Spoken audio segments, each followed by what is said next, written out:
Welcome to this video. So as you all know, we completed the series of maxims, then we completed law of torts, and now we are starting with law of contracts, and this is the part 1 of law of contract ki series. So this will be a short video just explaining what contract is and what is the difference between contract and agreement. So let's start. तो law of contract codified है क्या?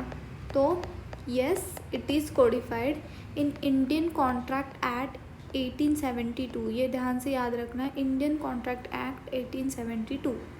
तो first let's see कि दोनों की definitions क्या है basic. तो कॉन्ट्रैक्ट क्या है? Contract is an agreement enforceable by law. Contract एक एग्रीमेंट है जिसे हम लॉ से एनफोर्स कर सकते हैं, लॉ की हेल्प लेके हम इसे एनफोर्स कर सकते हैं.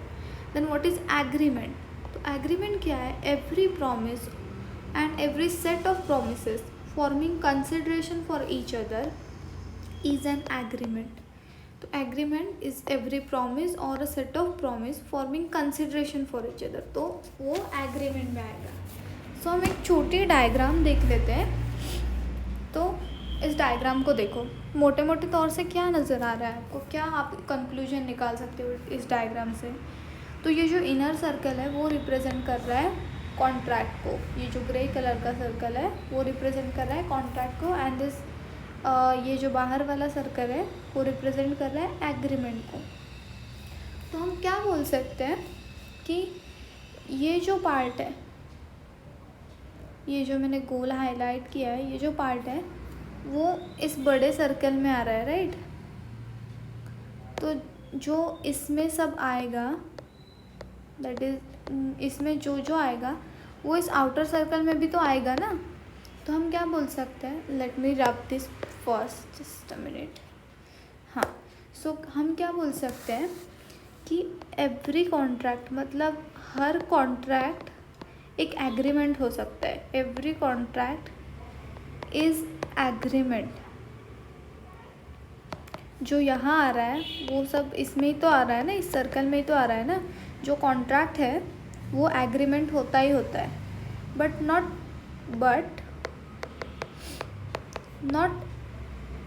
Every agreement can be a contract.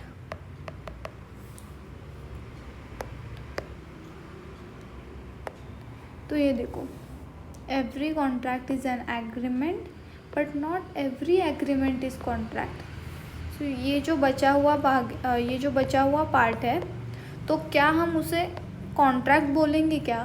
तो नहीं, वो कॉन्ट्रैक्ट नहीं होगा, क्योंकि every agreement can not be a contract.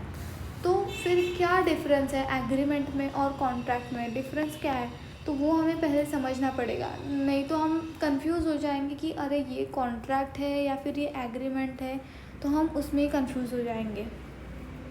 तो ये देखो, यहाँ भी मैंने वही लिखा है कि all contracts are agreements but not all agreements are contracts. So what is the difference between to?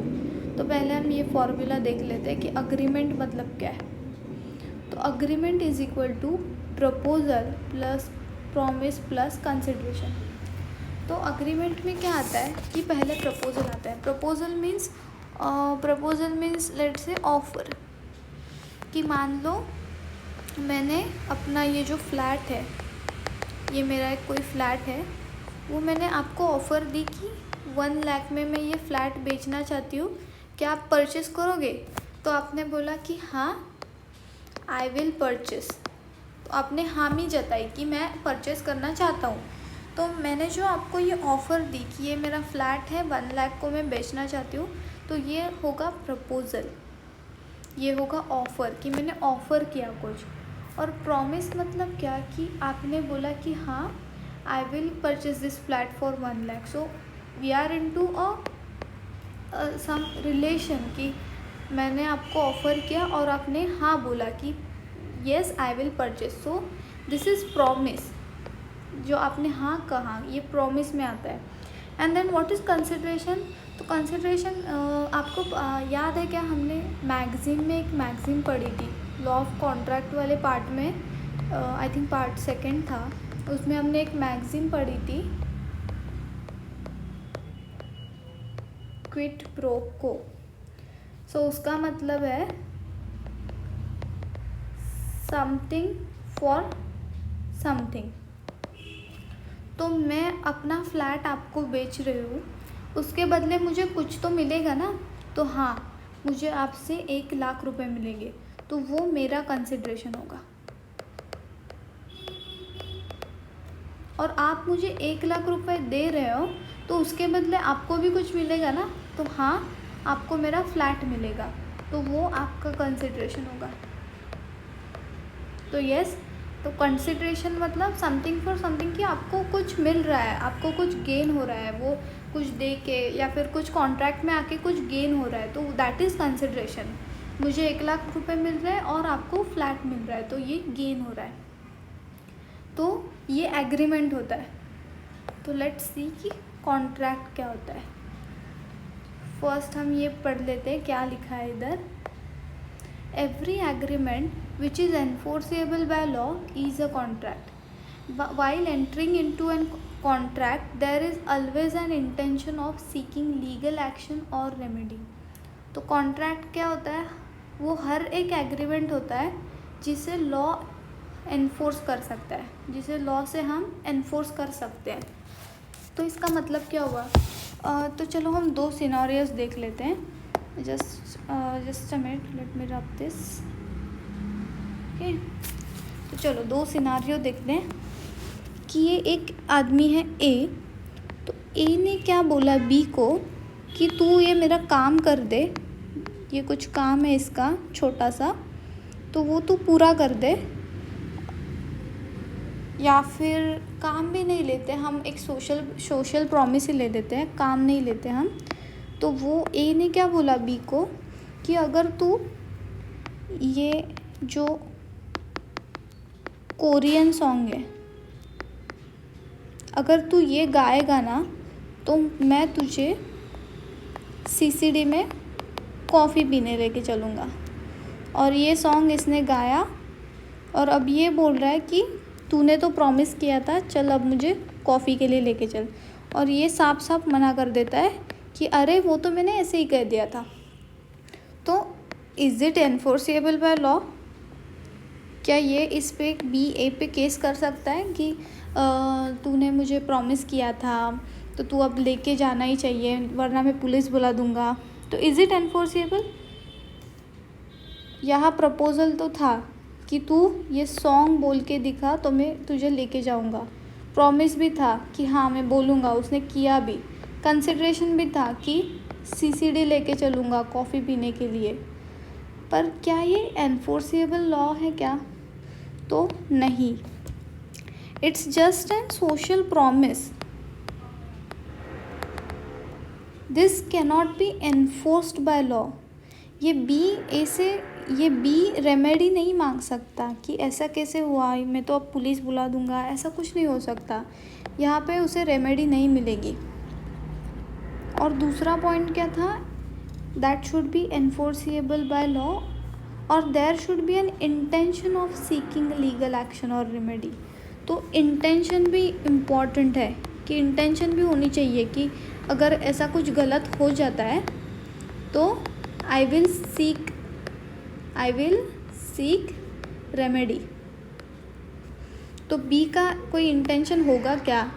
B ने ये तो सोचा भी नहीं होगा कि ये ना बोलेगा या फिर ये ना बोले तो मैं पुलिस में जाऊंगा, ये उसका इंटेंशन भी नहीं होगा। That was just an social promise, so that will not come under contract. तो हम दूसरा सिनारियो लेते हैं कि समझो ए है, वो बी को फ्लैट सेल कर रहा है, ओके, और फ्लैट सेल कर रहा है 20 लाख रुपीज़ के लिए। और ए ने जो बैड कंडीशंस है फ्लैट की, जो विजिबल भी नहीं है, उसके बारे में बी को बताया ही नहीं, और बी ने गुड फेथ में वो फ्लैट परचेस किया। पर बाद में जाके उसे ये सब बैड कंडीशंस के बारे में पता चला, तो बी जो है वो रेमेडी सीख कर सकता है कि नहीं? तो yes, in that case we can seek remedy. क्योंकि देखो, हम जब इतने बड़े कॉन्ट्रैक्ट करते हैं, इतने बड़े एग्रीमेंट करते हैं कुछ ज़्यादा कंसिड्रेशन के लिए, तो हमारे मन में there is always an intention कि अगर कुछ गलत हो जाएगा तो मैं रेमेडी सीख करूँगा। ये जो छोटे छोटे प्रॉमिसेस होते हैं, जैसे कि ये सोशल प्रॉमिसेस होते हैं, तब हमारा ये इंटेंशन नहीं होता कि अगर इसने ये नहीं किया ना तो मैं तो इस पर केस ही डाल दूँगा। तो ये हमारा कभी इंटेंशन नहीं होता। तो एग्रीमेंट को कॉन्ट्रैक्ट होने के लिए क्या लगता है कि that should be enforceable by law. And the second thing is कि आपकी इंटेंशन होनी चाहिए। इंटेंशन किस बारे में? कि अगर कुछ गलत हो जाए तो आप रेमेडी सीख कर सकते हो, तो ये इंटेंशन होनी चाहिए। सो यही है इसमें कि कॉन्ट्रैक्ट और एग्रीमेंट के बीच में difference. So this was an short video. In the next video we will study essentials for contract, कि कॉन्ट्रैक्ट एक जो एग्रीमेंट है उसे कॉन्ट्रैक्ट बनने में क्या क्या इसेंशियल्स होते हैं, मतलब क्या क्या चीज़ें होती है जो होनी चाहिए, तो वो हम सब पढ़ेंगे। I think there are 10 essentials for contract, so we will study that in the next video. So till then, stay tuned. Happy study.